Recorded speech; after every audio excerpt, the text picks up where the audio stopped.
त्रायिका शक्ति रामकृष्णे स्थिता धिया सर्व विद्या स्वरूपांताम शारदाम pranamamyaham. My loving pranams to all Matajis, dear devotees. My topic is contentment as a way to evolve. So, what is contentment?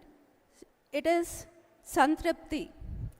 So, if we compare contentment to hunger, ఆకలితో మేము సంతృప్తిని compare చేస్తే ఆకలి ఒకవేళ ఉంటుంది, ఒకవేళ ఉండదు, ఇవాళ పొద్దున ఉంటే సాయంత్రం కొంచెం తగ్గుతుంది, అట్లాంటి ఉంటాయి. దాంట్లో ఫ్లక్చువేషన్స్ అంటే ఊగిసలాడడం అంటారు తెలుగులో. So when there is fluctuation, then it is not contentment. Contentment comes only when there is consistency, when there is a quality of constant experience.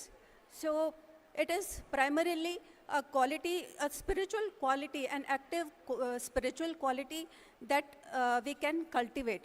So how do we cultivate this quality of contentment? So in our daily experience, we go to Mat or mission, we offer our pranams to Swamijis, Matajis, we give offerings, we take prasadam, and also do japa sadhanam, meditation and all. But is this contentment? Our contentment isn't getting tested. So how does our contentment get tested? It is when we involve ourselves in the organization, Mat or mission activities. So, and putting up with the various attitudes, behaviors of with all those with whom we work. So there our contentment gets tested. So for example, like Mataji had mentioned in her speech this morning, Sister Nivedita on Swamiji's, when Swami Vivekananda in one of his lectures asked in London, I think, he asked the audience, in our country, we had Gargis, Maitreyis and all. But what we need today is lionesses. Is there anyone amongst you, any sisters amongst you, who can come to India and teach that quality of lioness to our women? So it was Sister Nivedita who volunteered to come. And Swamiji invited her to come. And she came from a very hot, from a very cold region to a very hot climate in India. She adjusted with a very simple lifestyle, giving up her comforts, her luxuries, way back at home in England. So, and then not only that, she also encouraged people with whomever she was involved to dedicate whatever work or whatever field they were in for the good of India. For example, she was involved with artists, scientists, literators, and sports persons and all. And what she said, even artists, painters and all. So instead of painting ball dance and all of that, you paint the images of our Indian gods and goddesses. And that's how she encouraged all those people she was involved with to work in the interest of India and promote our tradition. And she also interacted with scientists like Jagdish Chandra Bose and many other great people, patriots and all. And even to the sports persons, she would say, why are you playing cricket? You should be learning, mastering martial arts. So this is how she would encourage. She had given everything for India. She dedicated everything for India, nothing for herself, every phase of her life.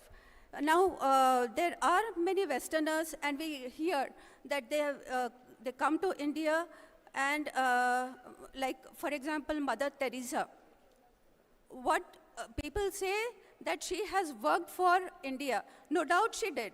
But what she felt was if we Indians transform ourselves to the ways of the West, our thinking based on how the West thinks, then it will be good for Indians.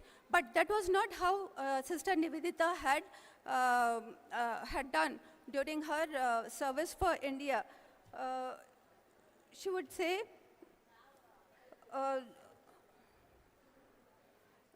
we should be giving every drop of our blood for India, and she did that through her own example.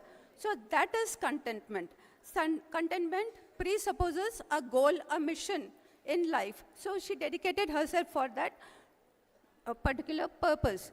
Now coming to Holy Mother, Sri Sarada Devi. She lived like, we have heard this already, she lived in a small room where, people would even not enter the room. They would beckon her from outside.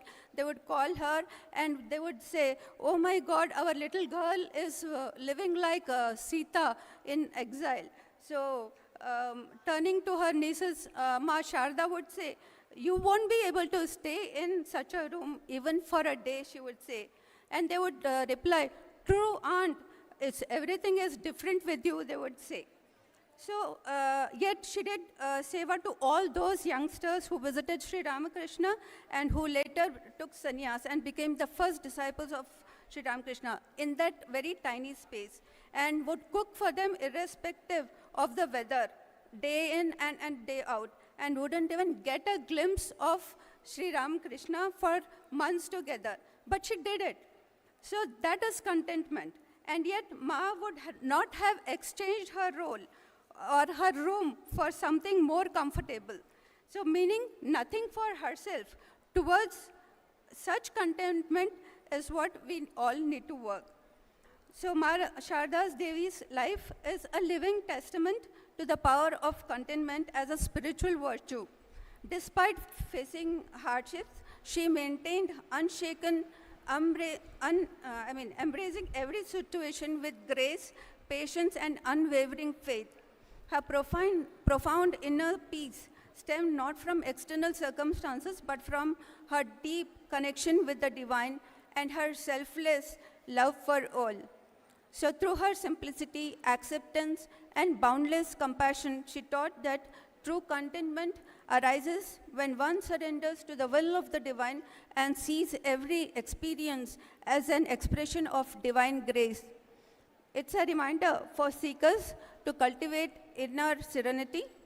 Thus, contentment is not just a state of mind, but a spiritual path, a sadhana. Sarva Mangala Mangalye Shive Sarvartha Sadhike Sharanye Trambake Gauri Narayani Namaste.